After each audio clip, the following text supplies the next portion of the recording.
Hey guys, Jacob Howard here, and in this video we are going to explore rates and Expo. Rates in Expo control how your drone will react to your stick inputs. Usually when you adjust your rates in Expo, you are trying to find a balance between faster or slower drone movements and more precise ones. Now, when we change rates in Expo, we change what's called the rate curves. If we take a look here in Betaflight under the PID tuning tab, and then in the rates tab, we can see the rate curves. There are 3 columns of value that will change the shape of the 3 different rate curves. These columns are RC rate, rate, formerly called super rate in previous versions of Betaflight, and RC Expo. The RC rate will adjust how fast your drone will spin on an axis and is measured in degrees per second. For example, 360 degrees per second will mean that with full stick input, your drone will rotate a full 360 degrees in 1 second.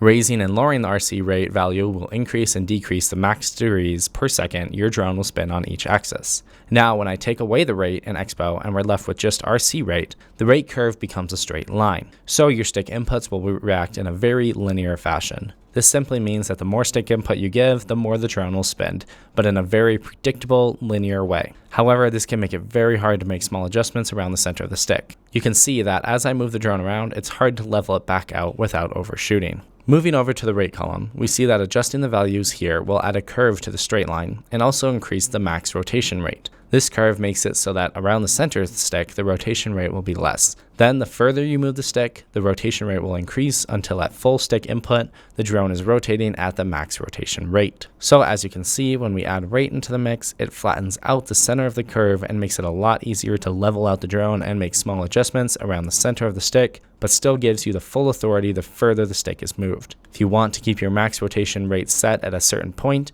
then after you add rate, decrease the RC rate until you reach your desired max rotation rate. Now, let's see how adding exponential affects the rate curve. Adding exponential or Expo will flatten out the center of the curve, giving you finer adjustments around center stick. Kind of like rate does, but unlike rate, adjusting Expo will not adjust the max rotation rate. If you look at the curve, you can see that it grows exponentially until you are at max rotation. This means that with a lot of Expo, your drone will be very slow to respond around the center of the stick, but the further you push the stick, the rotation rapidly increases. This can make the drone hard to control because when you start reaching full stick input, the drone will go from slow rotation to fast very quickly, making it hard to keep your orientation while flying. So as you can see in these examples, it's best to have a good mix of RC rate, rate, and RC Expo. So now that you know what all 3 of these settings do and how to use them, feel free to experiment with different rate tunes and try new things. Figuring out the settings you like will really depend on you and how you want the drone to feel when flying. We recommend starting at default settings and then adjusting from there. It's also advisable to make small adjustments, fly it to see how it feels, and adjust accordingly. Making drastic changes to rates can be disorienting and may lead to crashes. We will be going over some specific rate tunes like freestyle, cinematic, etc. in other videos, so be sure to check them out. If you guys have any questions, definitely let us know, and have fun flying.